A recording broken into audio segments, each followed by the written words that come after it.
Thank you for watching In Any Arena. If you like our content, please like, subscribe, and hit that notification bell. All right, let's get into it. So, Dub, we just running through it all today. We talked about the NFC South. We talked about the NFC North. And now, one of the most competitive divisions in football when it comes to who's going to win, only being decided on the last week of the season. We got the NFC East. So, as always, I'm gonna let you kick it off. Who do you have winning the NFC East, and what do you think their record will be? NFC East, I will say that this season will probably be the best season that the NFC East has had in quite some time. And I'm just going to start with my number one pick, and I'm going to have to go with the Philadelphia Eagles. They did a really good job of shoring up their offense in the offseason. I think Jalen Hurts is going to come in. This is essentially like his second season.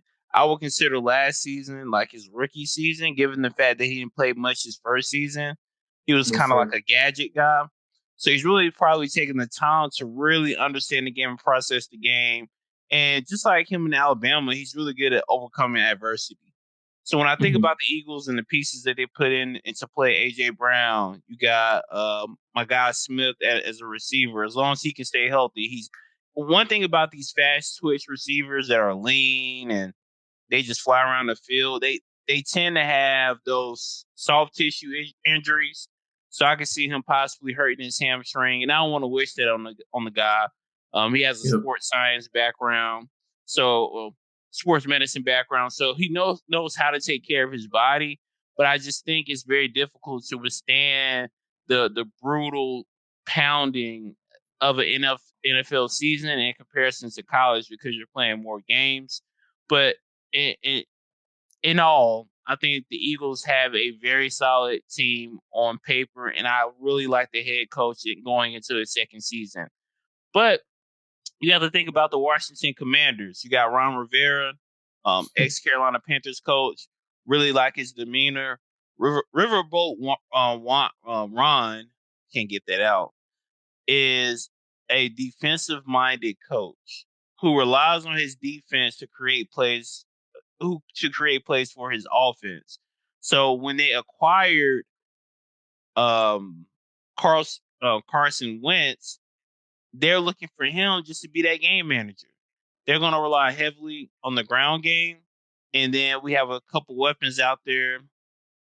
McLaurin. Is it McLaurin? Yeah. Yeah, McLaurin. Receiver. He's a stud. So you have a few studs in that receiving core. So I think in all actuality, it's going to be a toss-up between them and the Eagles. But the Cowboys, I have them actually coming in third, and then the Giants last. And the reason why I have the Cowboys coming in third is Dak is throwing the ball to CeeDee Lamb. Who else? Gallup is hurt. Schultz, you have him. There's another receiver that they have that's kind of banged up. So he really doesn't have anyone to throw the ball to. But you do have Ezekiel Elliott in the backfield. You got Pollard in the backfield. So it just depends on how they're going to look. The defense is solid. I don't know how much more time the organization has with all those pieces before someone is due a big contract and they get up out of there. So the Cowboys' window was last season. It was last season. But as always, what can go wrong will go wrong in detail. So I had them in third, and then last to the Giants. I mean, JT sent me this video of Saquon Barkley via Instagram running the rock and running somebody over. I'm like, he can't stay healthy.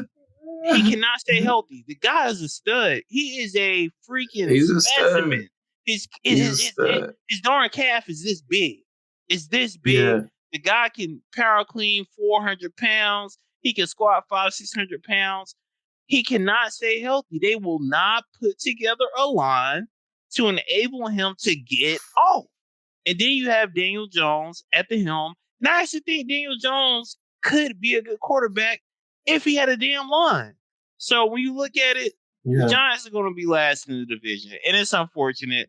Oh, actually, it is fortunate because I don't like the Giants. I'm a Patriots fan, but I'm a fan of Saquon, and I'm a fan of Daniel Jones because he came from Duke, and I'm a Duke basketball fan. So we'll see what happens. What you got for the NFC East, bro? I feel that catch from 2007 season is living infamously in your head when you say you don't like the Giants as a Patriots fan. Bro, You funny got story. Funny story. I actually met his wife on a. It was crazy because I used to be a traveling consultant, and I'll be brief.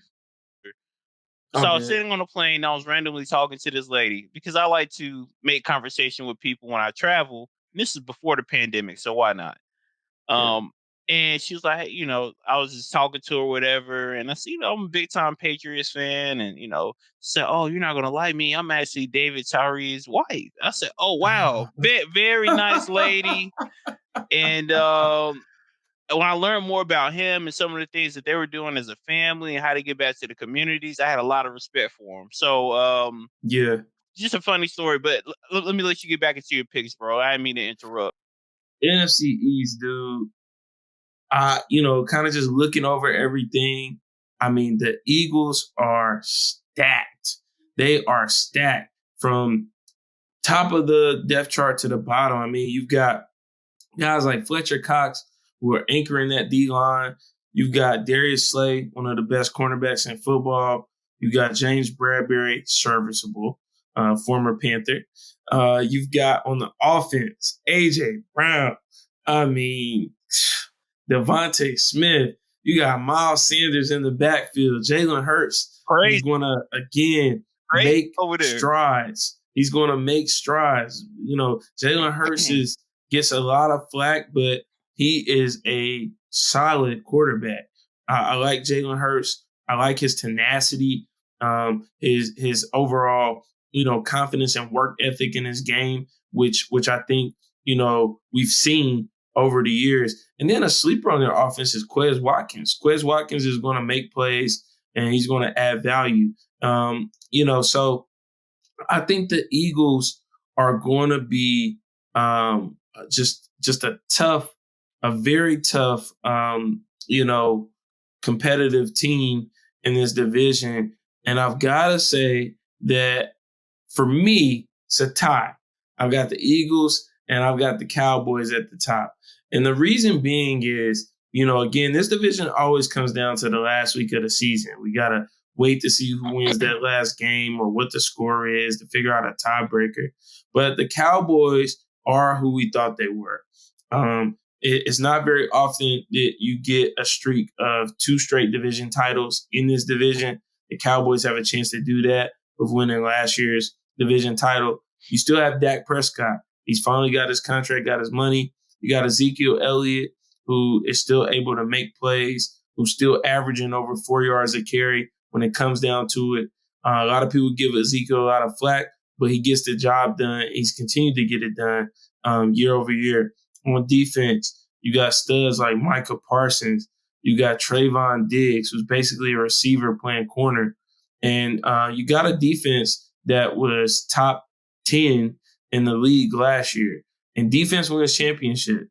We know that. So I really believe you've got a Cowboys team that'll finish 11-6, and you've got an Eagles team that will also finish 11-6. So for me, right now, I've got both of these teams sitting at the top of the NFC East. It'll be exciting to see what they'll come out and do.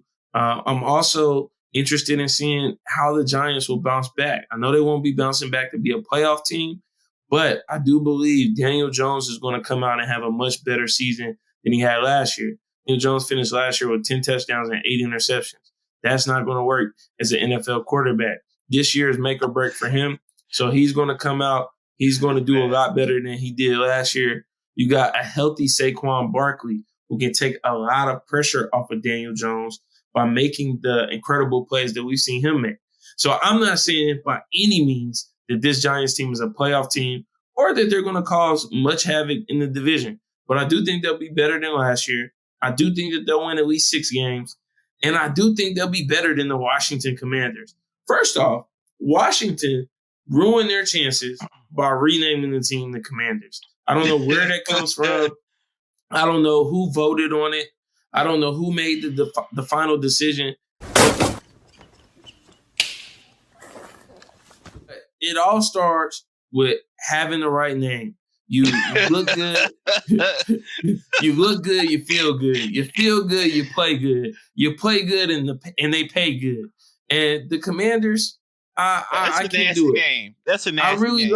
I really think they should have just stuck with the Washington football team. I think the name was solid. I like the uniforms. I like what they were doing with that. So if anything, the Giants won't make any noise, but they'll sure be kicking the Commanders' butt up and down the Eastern Seaboard.